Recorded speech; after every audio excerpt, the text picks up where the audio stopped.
Name one thing more turbulent than a hurricane or a bad relationship. While Hurricane Katrina battered the Gulf of Mexico and ripped New Orleans apart, two star-crossed lovers found their place together in the heart of a healing community. But as the floods disappeared and society went back to its normal routine, so did their troubled behaviours and habits. And soon enough, Zack and Addie found themselves back into very heated arguments. As their lifestyle and habits spiraled, so did their relationship. And despite trying to repair what they once had by moving in together, one of them was about to erupt in the most violent way possible. So, who were Zack Bowen and Addie Hall? What caused the two of them to battle almost daily? And how would all of this end?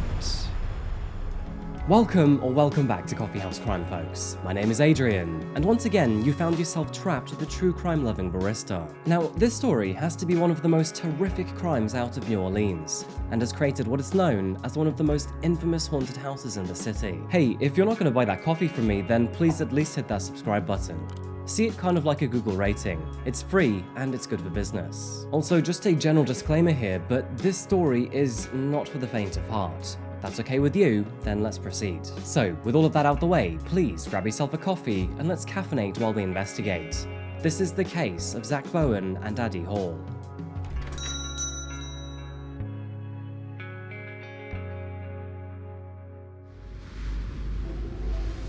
So, who here remembers Katrina? As many of you know, in August of 2005, Hurricane Katrina devastated the southern coastline of the United States of America. But for those of you outside of the United States, more than 1,800 people died throughout her destruction, with an estimated $186 billion worth of damage. No city was more destroyed and devastated by Katrina than New Orleans.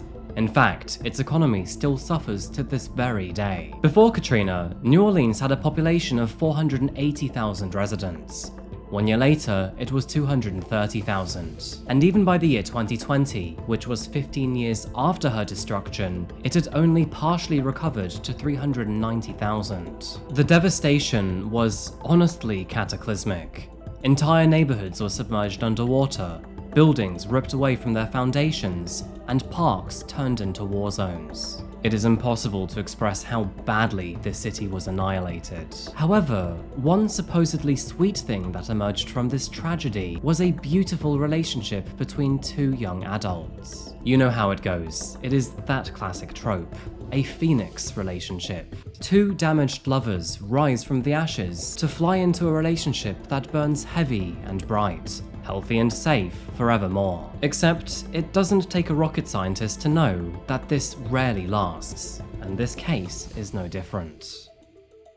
At 8:30 p.m. on October the 17th, 2006, New Orleans police received a distressing phone call from a member of staff at the Omni Royal Orleans Hotel. They were calling to report a self-inflicted death. One of their guests had jumped from the hotel's rooftop bar, dropping more than 7 floors onto the garage below. And as you can likely imagine, the prognosis for this guest was not good. He had died shortly after impact. Detectives quickly determined who this man was. That is because, before jumping, he had placed a small plastic bag in his front pocket. Within this plastic bag was a key, a note, and his dog tags, indicating that he likely used to be part of the army. Now, the details behind his death were already seemingly ominous. But when officers opened the letter to look at what was written inside, they realized that this was only the beginning of a terrible and tragic story. So, the big question that all of you have here is, what was written in that note? Well, after unfolding the paper, officers realized that the note said, "This is not accidental. I had to take my own life to pay for the one I took. You need to visit my apartment, found at 826 North Rampart Street." Detectives knew that they would be in for a gruesome discovery after reading that letter. But who the victim was, or whereabouts in the apartment they could be found, was not yet clear. However, they did have a name and an address to work with, so with that in mind, they prepared themselves for whatever awaited at North Rampart Street. Dog tags retrieved from the man's body named him as 28-year-old Zack Bowen, and soon enough it was confirmed that he did in fact serve in the military. And as for his victim, well, things were not looking good for his partner. No one had heard from her in over 12 days, and so logic would tell you it was she he was referring to. But saying that, before we get into what officers found in Zack's apartment, let's first look at who he and his partner were. Beginning with Zack Bowen, he was born on May 15th, 1978 in Bakersfield, California. From the beginning, his childhood seemed to be riddled with depression. Unfortunately, Zack struggled to deal with his low self-esteem and mood throughout the years, and this would also follow him into teenagerhood. When he was 12 years old, Zack moved to New Orleans to live with his father, switching high schools in the process. Unfortunately, his grades were nothing special, but he didn't seem to mind so much about that. And so, at the age of 18, that is when Zack began to work as a bartender. He felt comfortable in this environment, and although the pay wasn't too great, it was a relatively easy and sociable job. It was during this time that he would eventually meet another woman named Lana. Lana was considerably older than he was, but the two would eventually marry and then even have children. As a result, he joined the military to better support his growing family, touring Iraq and Kosovo in the process. It was noted that during his service, he was even awarded several medals for his actions. Sadly though, Zack would see some very heavy stuff during this time. It is even claimed that, while on tour, he had witnessed the deaths of many Iraqis, both military and civilian. And in fact, one of his most violent memories included watching an entire family get bombed. To make matters even worse, he had even befriended that family in the weeks prior. As many of you know, this can lead to extreme cases of PTSD, more formally known as post-traumatic stress disorder in veterans. I'm going to park this part of the story here for now, but we'll get back to this later. Now, instead of leaving with an honourable discharge, Zack would ultimately leave with a general discharge, which he viewed as a personal failure. He really did seem to take this to heart, and others commented about how often he felt ashamed. And as a direct consequence of this discharge, he did not qualify for any compensation afterwards. Concerningly, that was not the only observation made by friends and family. Zack seemed like a completely different person after returning from Iraq. His personality, behaviour patterns, and general mood all seemed to take quite the negative turn, and unfortunately, this would lead to him and Lana divorcing. The divorce naturally left him heartbroken, until one day he would unexpectedly bump into the next and final love of his life.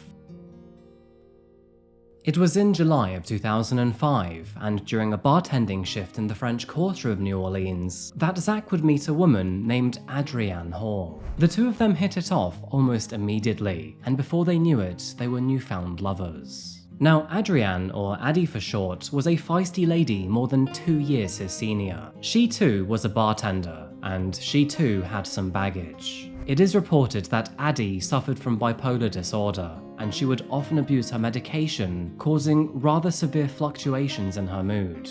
But that aside, she was an extraordinarily creative person. Addie loved to dance, make art, write poetry, and spend most of her time in the French quarters. In fact, she would often call herself a Puerto Rican. Much like Zack, Addie routinely abused alcohol and sometimes even drugs, and so you can imagine exactly what kind of relationship that these two were getting into. Both of them were damaged, and in addition to this, neither of them knew how to regulate themselves at a healthy level. As a result, their excitement and so-called love for each other was beyond explosive. Many of their mutual friends remember the two getting into very tumultuous arguments. Their relationship was absolutely turbulent, and that was before Hurricane Katrina hit. Only a few weeks later, reports of a Category 5 hurricane emerged, and with almost no time to spare, America braced itself for what could potentially be one of the worst hurricanes in modern-day history. And oh boy, if only the fear-mongering media knew that the deathly claims were right on the money. On Wednesday the 24th of August, a hurricane warning was announced along Florida's coastline. By Thursday, talk of a Category 1 hurricane began. That turned to Category 2 by Friday, and then Category 3 on Saturday. Officials urged those in New Orleans to exit, with traffic jams of up to 18,000 cars an hour blocking the highways. By Sunday, those who were left behind were told to prepare for a Category 5. By Monday, August the 28th, more than 80% of the city was now underwater. Power, drinking water, and essential utilities were all destroyed. People were stranded on rooftops, and thousands were feared to be dead. Despite this, Zack and Addie remained in the city for all of it. The two fell in love among all of this destruction, devastation, and chaos. And not only did they survive, but they also decided to work together to help other survivors with food and booze. The two quickly created a bonfire in the middle of their street and cooked food for all of those who came by. Their local community knew them as good humanitarians, and all of a sudden, the two became a glimmering beacon of hope for the rest of the city. Apparently, Addie was known to show her breasts to all police officers who came by, but this could simply be just a dumb rumor. She and Zack were known for making unforgettable cocktails for the people of New Orleans during this storm, and people came near and far for their drinks. Their charitable efforts even appeared in both local and national newspapers, feeding into their ego as a so-called power couple who had recently fallen in love and now have a combined purpose. You could say that things were going very good between the two of them. However, that love story did not last for very long. When New Orleans eventually returned to normalcy, so did the lives of all of its residents. Except conditions and circumstances were now even more challenging than before. And as Zack and Addie were forced back into a life that they never wanted to begin with, they became unhappy yet again. Their altruism became replaced with frustration. Charitable efforts now turned into arguments, and the very purpose that kept the two together slowly started to unravel. From here on out, their relationship became on again, off again, and fights erupted in front of friends quite frequently. To add to this, Addie didn't seem to like Zack's children getting in the way of her, and it seems that he didn't either. Now this is where the relationship goes from bad to even worse.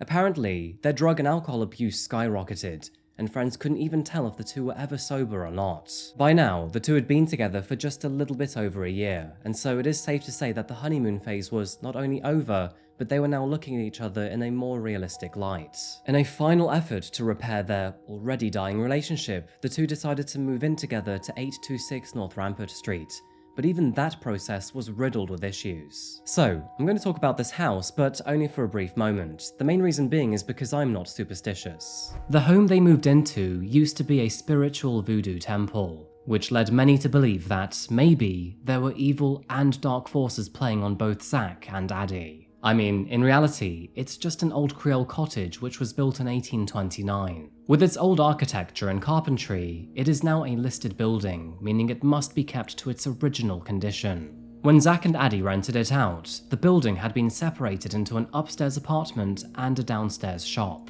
And funny enough, it survived Hurricane Katrina, despite being only 1 meter above sea level. So, although the two signed the lease together, it was only a few days later that Addie discreetly approached the landlord to ask if Zack could be taken off of the contract. The reason for this is because that Addie suspected that Zack was actually cheating on her, and she was not prepared to live with this man if that actually were the case. But unfortunately, her landlord refused this request. Instead, he told her to go back home and try to reconcile with her boyfriend. However, unknown to the landlord at the time, this would actually be the last time that Addie was ever seen alive, because after this, she returned home and then disappeared. On the evening of October the 4th, 2006, and after returning home, Addie was never heard from again. It is believed that she confronted Zack about his affair and told him to get out. You see, Addie had been abused by multiple men before and had finally decided that enough was enough. But unfortunately, Zack had other plans. At 1 AM on the morning of October the 5th, he strangled his girlfriend to death. In his drunk state, he then passed out next to her lifeless body, and after coming around, he allegedly proceeded to do other things to her. The man then got up and went to work as if nothing had happened, and although he appeared quiet around his colleagues, nobody thought too much of it. Colleagues and friends would often ask him where his girlfriend was, but he would correct them and say ex-girlfriend. You see, Zack claimed that she had broken up with him and had already moved back to North Carolina. And although some were rather skeptical of this story, most of them accepted it. Over the course of the next few days, Zack would continue with his nightmarish plan. He dismembered Addie's body with a hacksaw in the bathtub, placing some of her limbs in the refrigerator while placing others in the oven and on the stove. His sick plan initially was to separate bone from the rest of her body, so she could could be disposed of more quickly. However, Zack would eventually change his mind after realizing that the job was too big. Instead, after coming to terms with all of the emotional pain and consequences, he decided that he would spend all of his money and live out the rest of his days with indulgence. In an effort to conceal the corpse that he now shared a home with, he kept the air conditioning on 24/7. The house remained around 60 degrees Fahrenheit or 15 degrees Celsius for the next several days. And between October the 5th and October the 17th, that being almost 2 full weeks after Addie's death, he blew through his entire bank account and spent more than $1,500 on good food, alcohol, drugs, and sex. And when his bank balance finally hit zero, well, he decided that he too had to go. Shortly before his death, Zack left an entry in Addie's diary. In it, he wrote, "Today is Monday the 16th of October, 2 a.m. I killed her at 1 a.m. on Thursday the 5th of October. I very calmly strangled her. It was very quick. Halfway through the task, I stopped and thought about what I was doing. The decision to halt the first idea and move to plan B, that being the crime scene you are now in, came after a while. I scared myself, not by the action of calmly strangling the woman I loved for 1.5 years and then desecrating her body, but by my entire lack of remorse. I've known for forever how horrible of a person I am. Ask anyone. And decided to quit my jobs and spend the $1,500 cash I had being happy until I killed myself." So, that's what I did. Good food, good drugs, good strippers, good friends, and any loose ends I may have had. I didn't contact any of my family, so that'll explain the shock, and had a fantastic time living out my days. It's just about time now. Zack then wrote on the wall saying, "I'm a total failure" on one of them and "look in the oven" on another. He also wrote, "Call Lana Bowen" and "I love her." After that, Zack then walked just over half a mile to the Omni Royal Orleans Hotel, where he sat down at the bar and had one final drink while he reflected on his life, and by 8:30 p.m, he had ended it. As we know, officers soon found him afterwards, where they also found a letter and a pair of keys to his apartment. In full, this letter read, "This is not accidental. I had to take my own life to pay for the one I took. If you send a patrol car to 826 North Rampart Street, you will find the dismembered corpse of my girlfriend Addie in the oven, on the stove, and in the fridge, and a full signed confession from myself, Zack Bowen." Officers soon found Addie's body parts scattered throughout the apartment, with Zack's chilling words spray painted across the walls. Now, obviously, with Zack dead, there are no legal or court proceedings. However, there are several interesting side notes that are worth talking about in this story. So, there is one giant elephant in the room here that we absolutely must address. And of course, that is Zack's more than likely diagnosis of PTSD. Now, I know that people love to call a murderer a monster and then simply be done with the story. However, there were some incredibly messed up things going on in Zack's head. Both dysfunctional and avoidable, and also completely unavoidable. We all know that Zack seems to have a rather difficult childhood. However, it was his time in the military that seemed to really shift his personality and his behaviour. Experiencing multiple gruesome deaths, especially when some of those are people that you loved and cared about, must have been extraordinarily traumatic. And I can absolutely see how this would develop into a severe case of PTSD. Now, I'm not going to stand here and pretend to know what it's like to be a Marine or someone who suffers from severe PTSD. However, the proof is in the pudding. Many soldiers seem to experience post-traumatic stress disorder after returning from service. Now, these symptoms include the obvious ones such as flashbacks, nightmares, and guilt. But perhaps more specific to Zack's case, it also includes severe self-hatred and extreme anger. Mixing this in with his decision to abuse drugs and alcohol, which, as we know, are behavior-altering substances, and not receiving any support from the military after being discharged, well, those two things in combination with his PTSD, it is quite clear to see how he became a dangerous man in the years following his service. Addie Hall is a victim through and through. However, friends had previously commented on her explosive and aggressive energy while under the influence. She had experienced a very traumatic life, and so it is perfectly understandable why she felt the need to protect herself so fiercely. In his vulnerable state of mind, it is likely that Zack simply couldn't handle it, and that these things likely contributed towards the perfect recipe for disaster. Until finally, he snapped. In the wake of this case, Addie's and Zack's apartment became somewhat of a problem for residents. The landlord and various tenants have all reported paranormal activity coming from the apartment, and it is said that both Zack and Addie haunt the place to this very day. There have been dozens of reports, not just by tenants, but also passers-by, feeling as if they are being watched. Others have said they could hear voices through the walls, and strange sightings of figures in the window. Honestly, it depends if you're superstitious or not, but either way, this sounds absolutely terrifying. To make things even worse, but on the morning of February the 1st, 2016, the apartment's tenants reported the smell of smoke emanating from the voodoo temple beneath them. Feeling worried, they decided to call the fire department, and as it turns out, an electrical fire had broken out beneath them. And although everyone was safe, the entire temple and some of the apartment went up in flames, therefore ending the apartment's long string of tenants. In the aftermath of the fire, the entire building was refurbished into a museum, which to this day is known as Bloody Mary's Tours, the Haunted Museum and the Voodoo Shop. Now, perhaps this is a strange result of our morbid fascination with death and murder, but essentially, the place has been turned into an exact replica of Zack and Addie's apartment, with the original bathtub and appliances used in her murder still existing to this day. This was a rather controversial move by the owner, who was sure to upset some locals and many of Zack's and Addie's families. But despite everything, it still operates to this day.